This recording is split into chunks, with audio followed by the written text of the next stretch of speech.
queridas irmãs, queridos irmãos, começamos mais um programa, O Espírito da Letra, analisando a obra de André Luiz. Este já é o 10º livro e nós estamos muito felizes de você estar nos acompanhando, porque apesar de ser um livro muito científico, o que nós temos visto é uma quantidade muito grande de pessoas que está assistindo, que está comentando, que está entendendo aquilo que André Luiz está ensinando de uma forma muito mais acessível. E esse é o nosso desejo, o espírito da letra. A gente tenta tirar da forma mais fácil, mais clara, sem deturpar a mensagem, aquilo que André Luiz se esforçou tanto para nos trazer. Hoje nós vamos começar o capítulo 9.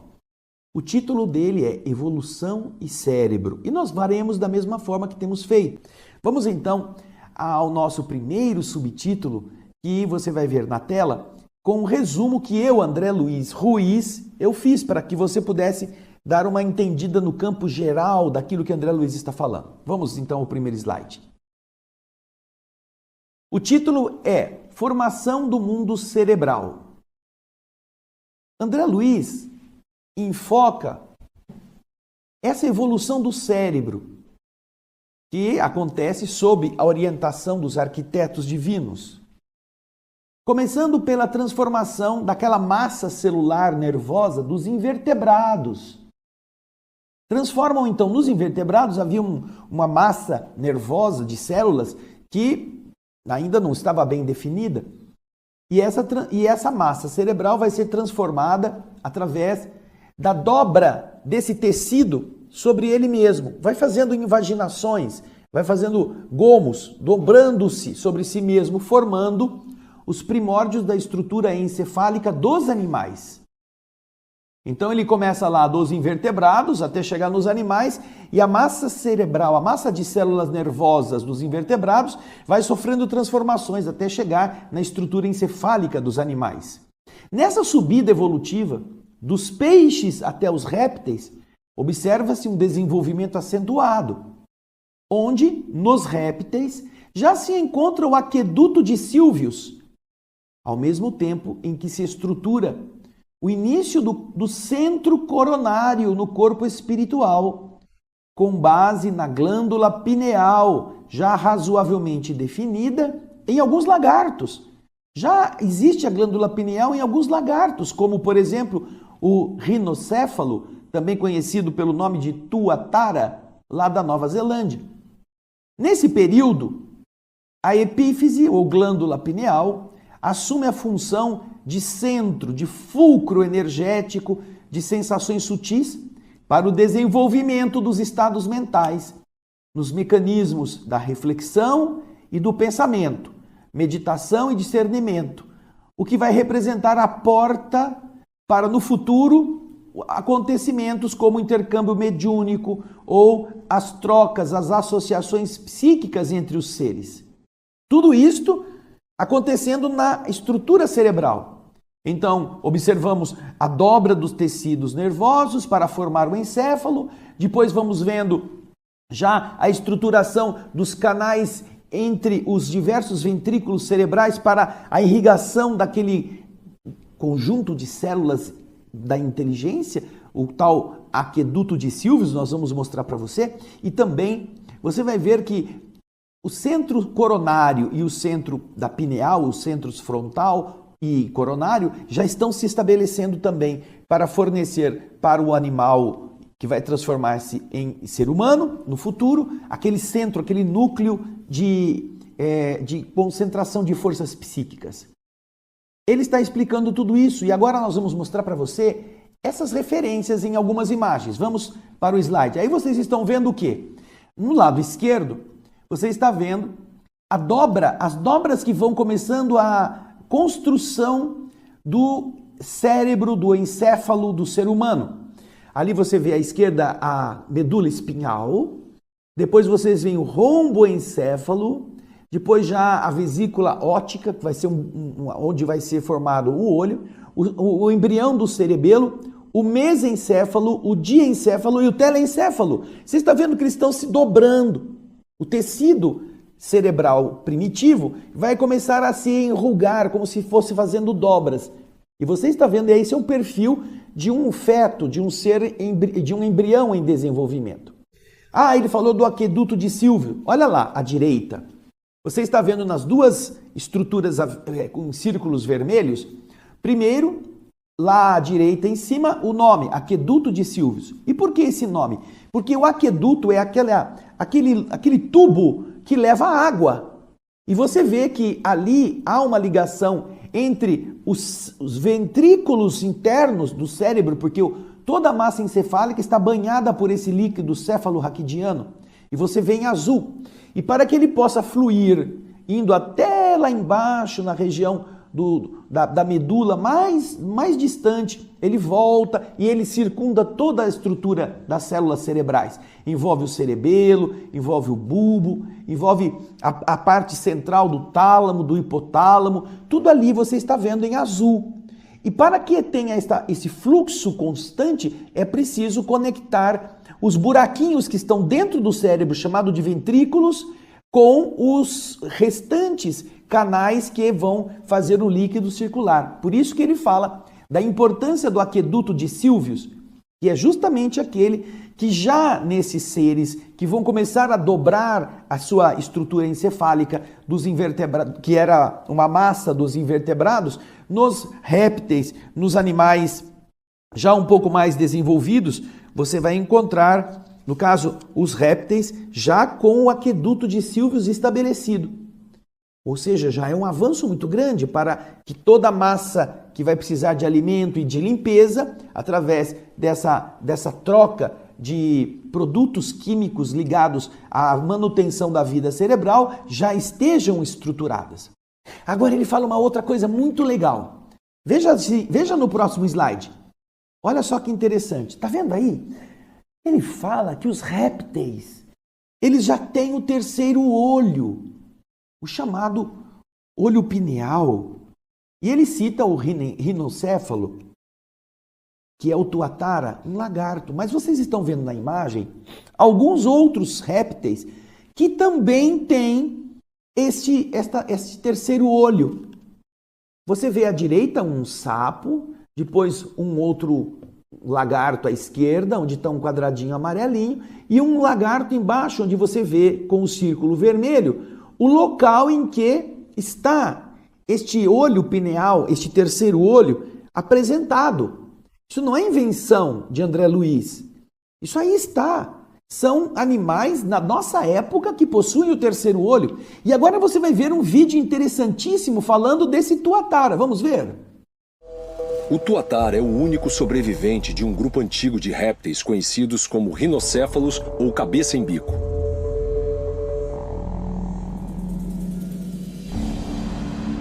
É um grupo irmão dos dinossauros, mas são ainda mais antigos e primitivos. No entanto, o tuatara sobreviveu apesar de a maioria de seus parentes não ter conseguido.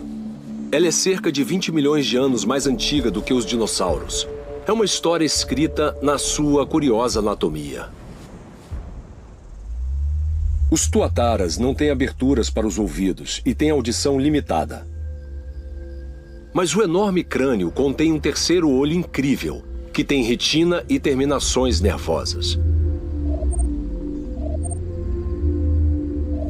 O olho é visível quando elas nascem, até que as escamas o cobrem depois de alguns poucos meses. Os cientistas ainda não sabem qual a função do olho. Olha só, os cientistas ainda não sabem, mas de verdade já existem vários estudos sobre esta função, que é especificamente a da identificação do claro e do escuro, para que durante a noite ele possa caçar ou possa se esconder. Ele identifica essa modificação da claridade e que é muito semelhante àquela visão que nós também possuímos. Só que o nosso terceiro olho não está mais na testa, ele está embutido na nossa glândula pineal, que é chamada de terceiro olho, que tem a função de também identificar os ciclos circadianos, o claro e o escuro, quando amanhece e quando escurece, para ligar e desligar os sistemas correspondentes. A vitalidade, o despertar, a vigília durante a claridade e o amortecimento das nossas atividades, a diminuição dos nossos batimentos, o acalmar do nosso corpo durante a noite. Você vê que interessante? Bom, agora que a gente já ilustrou, vamos ao texto de André Luiz, logo neste primeiro item. Vamos lá. O capítulo é o capítulo 9, o título Evolução e Cérebro. E o subtítulo é Formação do Mundo Cerebral. Vamos ver então André Luiz nos explicando que no colo do tempo, sempre o tempo, os arquitetos divinos auxiliam a consciência incompleta, a consciência fragmentária, na construção do cérebro. A consciência do ser inteligente precisa agora melhorar o cérebro onde vai se manifestar. Este cérebro que é o maravilhoso ninho da mente. Necessitada esta mente de mais ampla exteriorização. Precisa de uma ferramenta melhor.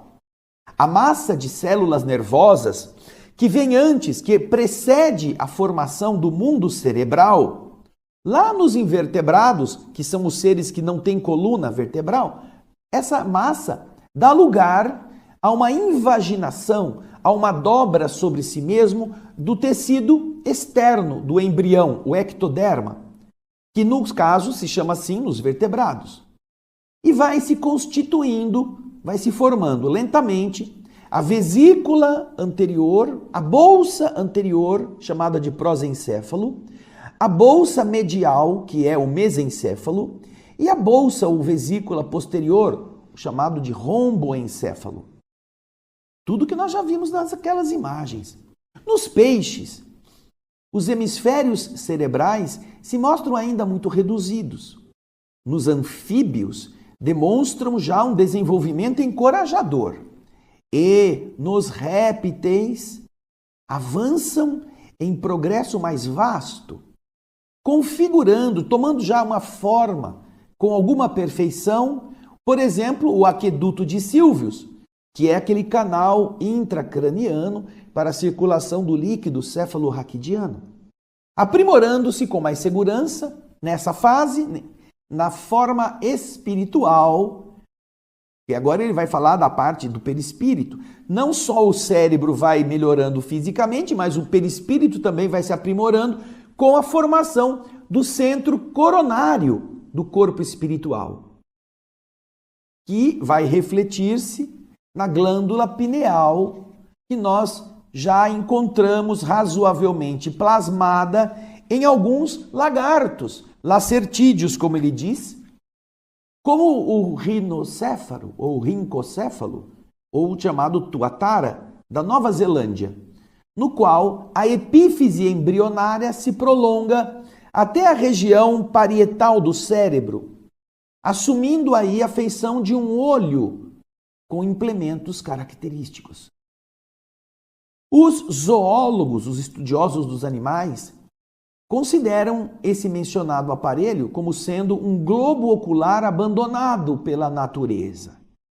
Contudo, é aí que a epífise começa a se consolidar como o centro energético de sensações sutis para a tradução e seleção dos estados mentais diversos, nos mecanismos da reflexão e do pensamento, da meditação e do discernimento, anunciando já com uma certa antecedência aquelas operações da mediunidade consciente ou mediunidade inconsciente, pelas quais espíritos encarnados e desencarnados se consorciam uns com os outros na mesma faixa de vibrações para as grandes criações da ciência e da religião, da cultura e da arte, na jornada de elevação para Deus, quando não esteja ou não seja esse mesmo mecanismo utilizado nas associações psíquicas de espécie inferior, de natureza vulgar, em que almas prisioneiras da provação ou da sombra se retratam reciprocamente. É o fenômeno mediúnico. Tanto para receber bons espíritos, quanto para ser influenciado ou sermos influenciados por entidades negativas, este centro vai ser o núcleo da percepção, o núcleo das nossas sensações psicológicas, mediúnicas. Então você vê que ele já vem sendo desenvolvido lá desde os lacertídeos, desde os amigos dos primos dos dinossauros. E você viu o olho, o terceiro olho nos animais, como esse que nós citamos aqui, os répteis. E ele vai então melhorando-se até se transformar nesse centro da glândula epífise, esse centro pineal. Interessante, puxa vida. Esse livro está ficando muito assim, inspirador para nossas pesquisas e nossas descobertas, não é mesmo? Você que está me assistindo, vá também nos programas anteriores, nos nossos encontros, nos capítulos anteriores, que tem coisas muito bacanas que André Luiz está pondo e que nós tivemos a alegria de também ilustrar para você. Agora nós vamos para o segundo subtítulo. O título que se coloca aqui com o nome girencefalia, que nome feio. É de girafa, André. Girencefalia e licencefalia. São esses termos assim técnicos demais que fazem o leitor ficar com medo, ou que fazem eles não entender o que é. É muito complicado. Mas você vai ver que não é não. A gente vai ver aqui o significado. Vamos para o slide? Vamos lá. Já aí no slide você vê o significado. Olha lá. Você tem dois cérebros, duas massas cinzentas expostas. E ali estão as definições.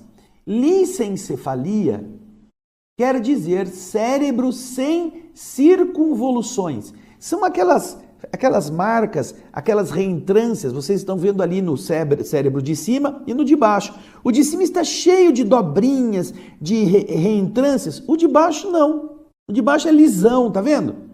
Lembra de liso? Liso. Lisencefalia. Lisencefalia é esse cérebro liso, sem circunvoluções. Já o girencefalia, você imagina giro, né? Gira, ele tá, é que nem quase parece com as dobras intestinais, né? Olha lá quantas pregas. Girencefalia quer dizer cérebro com circunvoluções. Essas pregas ou dobras internas não estão, diz André Luiz, não estão diretamente ligadas ao grau de inteligência, já que há animais bem desenvolvidos, incluindo certos primatas, que possuem cérebro interno sem circunvoluções ou dobras. Essa diferenciação entre os lisos e os não lisos, os rugosos, vamos dizer assim, se relaciona, pela explicação de André Luiz, à evolução dos tipos, promovida pelos orientadores maiores no campo dos vertebrados, preparando o futuro cérebro humano com esse processo evolutivo através da vasta classe dos seres vivos. Os instrutores celestes atuam sobre o corpo espiritual. Olha que interessante. Os instrutores que estão organizando a vida, a evolução, eles pegam os animais mais evoluídos e no seu corpo espiritual, depois que eles desencarnam, eles atuam, principalmente nos exemplares, nos animais, naqueles indivíduos que já se destacam na sua evolução corpo-espírito. Alguns estão um pouco mais avançados, estão melhor estruturados quando desencarnam. Então os instrutores celestes atuam sobre o corpo espiritual destes animais evoluídos e que, porque estão já um pouco mais estruturados nessa trajetória de evolução, podem sofrer a intervenção em regiões especiais da sua estrutura cerebral, exercitando os centros nervosos. Então, eles vão selecionando das espécies já desenvolvidas aqueles indivíduos que já estão em melhor desenvolvimento, em mais clara formação, melhor estruturados, e eles atuam sobre estes indivíduos para ir fazendo com que aquela estrutura nervosa possa ir se dilatando, possa ir produzindo aquilo que eles precisam para que mais adiante aquele cérebro possa servir aos que vão renascer como espíritos. Nosso cérebro, portanto, ele é decorrência de uma transformação de cérebros de outros animais e ele possui todas estas dobras. Então, quando você entende que André Luiz está explicando sobre esses detalhes, você percebe que os espíritos responsáveis pela evolução vão cuidando, vão selecionando, vão pegando os melhores. Você vai na feira, você vê um monte de laranjas. São todas laranjas. Mas você pega uma aqui, ela está mais mirradinha, você pega uma lá que está mais molenga, você pega uma mais ali que está com uma cor um pouco diferente da que você quer, até que você escolhe aquela que te agrade, não é mesmo? Você seleciona. No caso da evolução, espíritos elevados cuidam disto e vão selecionando dos diversos tipos aqueles que possam ser evoluídos, possam ser melhorados no perispírito. Olha só, para que depois, quando renasçam em futuros corpos, já apresentem essas mudanças nos novos cérebros. Que legal, bacana isso, essa evolução conjunta. Melhora o corpo. Quando o corpo melhora, vai para o outro lado já com o perispírito adequado, aquela melhora, aí o mundo espiritual pesca aquele indivíduo, atua no perispírito dele para que ele produza mais melhoras, volta por ele no corpo, o corpo gera todas essas melhoras no cérebro e assim eles vão de degrau em degrau até chegar na estrutura do cérebro humano. Agora nós vamos então ler o que André Luiz falou sobre a girencefalia e a helicencefalia no livro. Acompanhe o slide aí na tela. Girencefalia e licencefalia.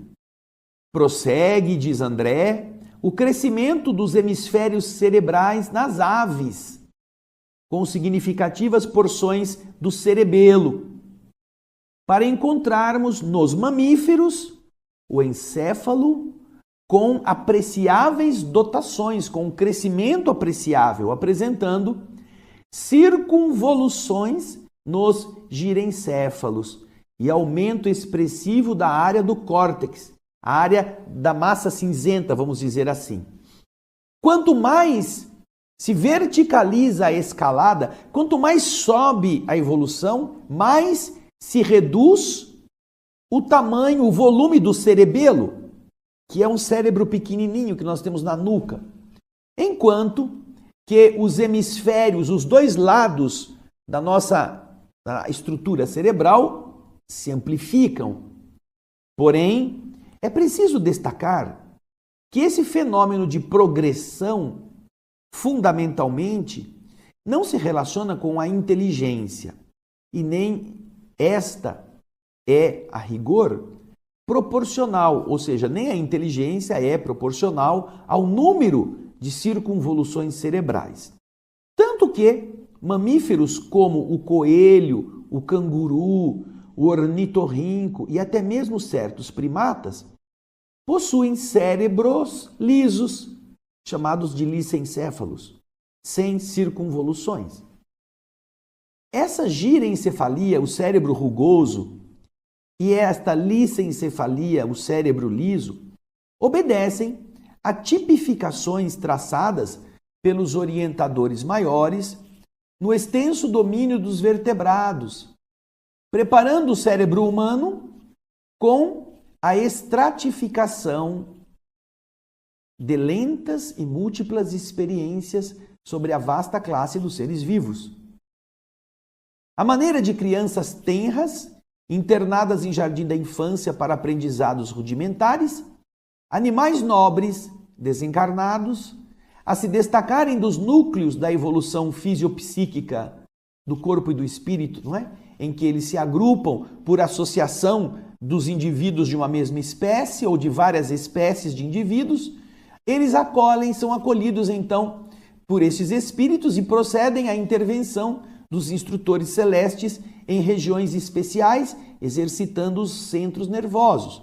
Então, os espíritos responsáveis pela evolução do cérebro retiram os diversos tipos dos vertebrados e vão fazendo experiências, sejam com o cérebro sem circunvoluções, seja com o cérebro já com essas pregas, essas dobras, para ver qual deles pode se estruturar de uma forma mais avançada, mais preparada para receber no futuro aquilo que era a mônada simples e está se transformando agora em princípio inteligente nos animais.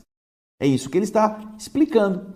então explicou o que é a dobra, a circunvolução, o que é o cérebro liso, e explicou como eles foram sendo utilizados para que a evolução pudesse seguir pelos melhores atalhos até chegar num cérebro que correspondesse àquilo que um espírito já inteligente, com consciência, poderia melhor utilizar.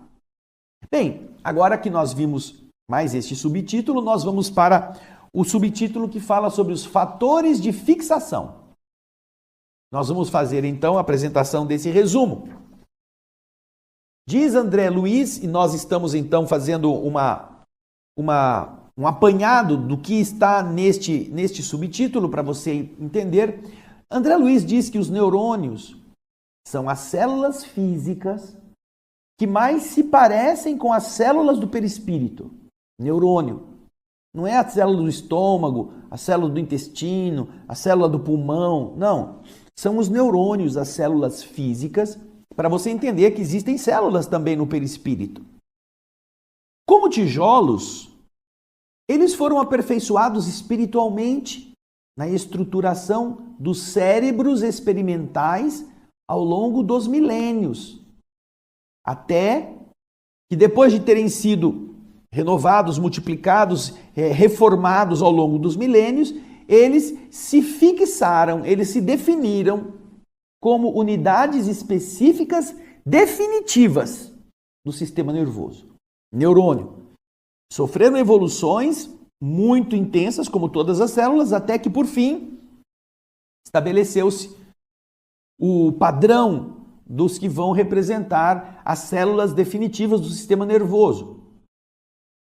Cada neurônio, é uma usina microscópica, formada de um corpo celular alongado e o seu núcleo cercado de um protoplasma com mitocôndrios, neurofibrilas, complexo de Golgi, melanina abundante e um pigmento ocre. Um ocre é um amarelo, é parecido com essa cor que você está vendo aí no texto. Essa cor amarelo meio apagado, meio assim amarronzado. Um pigmento ocre, estreitamente relacionado com o corpo espiritual e que tem função muito importante na vida do pensamento. Esse pigmento ocre é como uma ponte que liga o nosso perispírito ao nosso corpo celular, em cada neurônio. Além desse pigmento ocre, ou seja, uma outra substância, é identificada como corpúsculo de Nissl, que representa alimento, comida, alimento psíquico que o perispírito obtém no mundo invisível, através da respiração durante o repouso do corpo.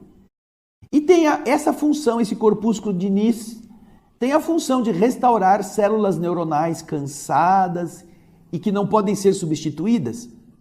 Então o corpo físico dorme, o perispírito vai para o lado de lá, assimila através da respiração do lado do mundo invisível essa substância que vai se transformar em alimento psíquico para os neurônios cansados e insubstituíveis. Eles se abastecem, é um alimento, uma comida. Agora, o pigmento ocre, ele é chamado no mundo espiritual de fator de fixação. A mente se fixa no nosso corpo através dessa união com o pigmento ocre, que contém a mente quando o ser se isola. E aqui ele faz essa expressão e que nos leva a pensarmos como é que o espírito vai ficar contido nessa estrutura neuronal quando o ser se isola. O ser não está se relacionando mais com o exterior, ele se isola. Será que ele não está se referindo aí aos fenômenos da ovoidização? Quando o espírito perde o controle da forma total e se mantém isolado apenas nas células do pensamento, nesse corpúsculo, nessa estrutura ocre, nesse pigmento. Ou então, volta o texto por aí, para a gente ver. Olha lá. Ou o autismo, quando estamos encarnados, ou o monoideísmo, pessoa que fica só pensando na mesma coisa, não existe mais nada ao redor dela, ela só fica vendo aquilo, ela está se isolando, provavelmente no fator de fixação da mente nessa estrutura do neurônio. E que, continua ele explicando, na vida física, dependendo da atitude mental do espírito, esse pigmento ocre pode se adensar, ficar mais denso, ou pode se rarefazer, dependendo da atitude mental do espírito. Veja só, então, a atitude mental do espírito estará ligando o espírito mais às questões da matéria ou menos. Puxa vida, será que então uma pessoa muito materialista, que só pensa nas coisas do mundo físico, que adensa muito esse pigmento ocre, quando o corpo morre, vai ficar mais preso às questões da matéria, inclusive ao próprio corpo? A mente está presa lá. A mente está com essa fixação nessa área dos neurônios e por isso é muito mais complicado dele poder ver o mundo espiritual, ele precisa se desgastar, ele precisa mudar o seu padrão para poder reinserir-se num outro contexto agora onde ele está. São interrogações que nós deixamos para você pensar. Quando ele fala dessa fixação, é interessante a gente meditar sobre isso. Porque seja o autista que vive dentro dele mesmo, ou o que vive no monoideísmo, que só fala naquilo, só pensa naquilo, nada mais faz sentido para ele, não quer saber de mais nada, só fica com a ideia fixa. Muitas vezes eles estão adensando muito esse pigmento ocre dentro dos neurônios e eles ficam presos àquilo. Que mais ou menos é a estrutura do André Luiz, no texto original, que a gente, antes de ir para ele, eu queria mostrar para vocês algumas coisas que são expressões dessa descrição de André Luiz. No próximo slide você vai ver essa estrutura a que ele se refere, o neurônio. Veja lá, o axônio, que é o braço esticado do neurônio. Depois você tem o centro, chamado de corpo celular do neurônio. Olha as mitocôndrias ali fazendo o seu papel de gerar esta energia. Você tem o aparelho de Golgi, você tem os filamentos, você tem o corpúsculo de Nissl ali embaixo, olha lá, ó, um monte de bolinhas. E estes são diversos elementos como os ribossomos, que são aquelas outras bolinhas que não estão identificadas, os lisossomos, que também estão aí dentro. E na sequência, você vai ver uma outra estrutura de neurônio, que eu quero que o slide te mostre, e aí você vê, olha. Você vê a estrutura do corpo celular. Em azul, na bola em azul, escrito em azul também, você vê núcleo grande esférico e dentro um nucleolo muito claro, muito evidente. Em preto, você está vendo uma bolinha preta. O RER é retículo endoplasmático rugoso, RER, que é abundante. Ele possui cisternas, possui polirribossomos livres e o corpúsculo de Nissl. Aí, com a seta em vermelho, você está vendo mitocôndrias. Em setas laranja ali, vocês estão vendo o complexo de Golgi. E tem uns pontinhos pretos. Algumas dessas bolinhas estão pintadas em pretinho. Esses pretinhos, ali embaixo, vocês estão vendo, são melanina e lipofucsina, lipídios digeridos pelos lisossomos, que é a definição da ciência. Como se fossem armazenzinhos. Então você percebe, essas colorações são feitas apenas para fins de a gente identificar as diferentes regiões. Apesar de ter aquelas bolinhas marrons, não estão se referindo aí ainda ao pigmento ocre, não. Mas você vê a descrição que André Luiz faz nessa imagem que está bem definida, bem separada para a gente saber o que é o que. E depois nós vamos para um outro slide. E é nesse slide que eu gostaria também de deixar para você essa interrogação. Dá uma olhadinha nisso. Vocês estão vendo uma fotografia de um microscópio eletrônico. E nesta fotografia vocês vão ver uma estrutura chamada lipofuscina. É originada em lisossomos, que são organelas responsáveis pela digestão intracelular. Aqui vem o interessante, olha. Quando você utiliza microscópio óptico, e você vai identificar no microscópio óptico essas estruturas, elas têm cor amarela pardacenta. Amarela pardacenta. Será que é o ocre do André Luiz? Que está visto em células normais que não se dividem, como os neurônios e os miocardiócitos. As células do miocárdio. Mas também elas estão presentes nos neurônios. Células que não se dividem. Olha o texto. Olha o que André Luiz está falando depois. Nós encontramos este pigmento ocre como alimento para servir, né, no repouso físico para as células que não são renovadas. O corpúsculo de início se absorve também como fator de fixação da mente nos processos de ligação da mente ao ser humano. Nós estamos então já na ciência identificando todos esses elementos que André Luiz está falando para nós. O corpúsculo de início, a mitocôndria, que foi dos nossos estudos anteriores. Quem sabe ele está se referindo a essa lipofuscina como o pigmento de fixação. Tudo muito interessante para a gente meditar. Vamos então agora ler o texto. Fatores de fixação.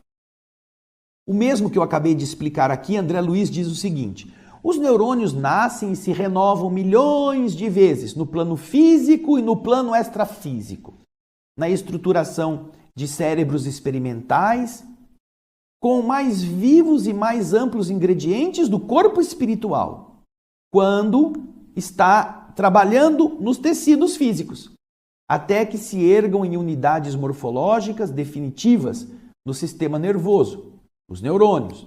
Eles vão sendo renovados, vão sendo trabalhados até que eles se tornam os tijolos definitivos, demonstrando formação muito especial, porque reproduz mais profundamente o tecido, a estrutura das células espirituais, do neurônio espiritual. O neurônio físico é toda uma usina microscópica, constituindo-se, formando-se de um corpo celular com prolongamentos, apresentando o núcleo em uma escassa cromatina e um nucleolo. São os componentes do núcleo. Acha-se o núcleo cercado de um protoplasma, em que há mitocôndrios, neurofibrilas, aparelho de Golgi, melanina abundante e um pigmento ocre, estreitamente relacionado com o corpo espiritual, de função muito importante na vida do pensamento, aumentando consideravelmente este pigmento quando o corpo amadurece e a velhice das criaturas chega. Além, é claro, além deste pigmento ocre, uma substância, ela é invisível nas células que estão em atividade e se espalha no citoplasma e nos dendritos. Mas quando você leva esta célula ao microscópio e você utiliza corantes básicos, você então percebe que é uma substância que está na célula e se encontra devidamente fixada pela coloração, pelo corante. E ele se espalha pelo citoplasma e pelos dendritos, que são aqueles bracinhos que vão lá para baixo, vão para os lados. Você consegue reconhecer.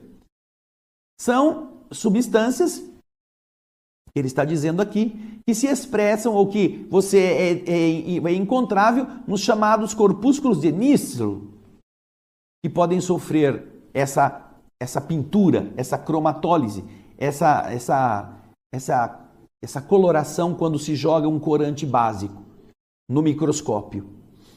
E ela representa o quê? O que são o corpúsculo ou essa substância? Ela representa alimento psíquico, aurido pelo espírito ou pelo corpo espiritual, aurido, obtido, respirado, sentido, abastecido pelo corpo espiritual no laboratório da vida cósmica.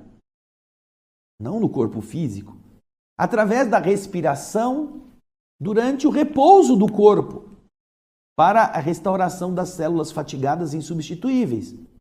Veja só, é o corpo espiritual que utiliza essa capacidade de respiração e depois faz com que isto possa estar transmitida para os neurônios no corpúsculo de início, nessa substância.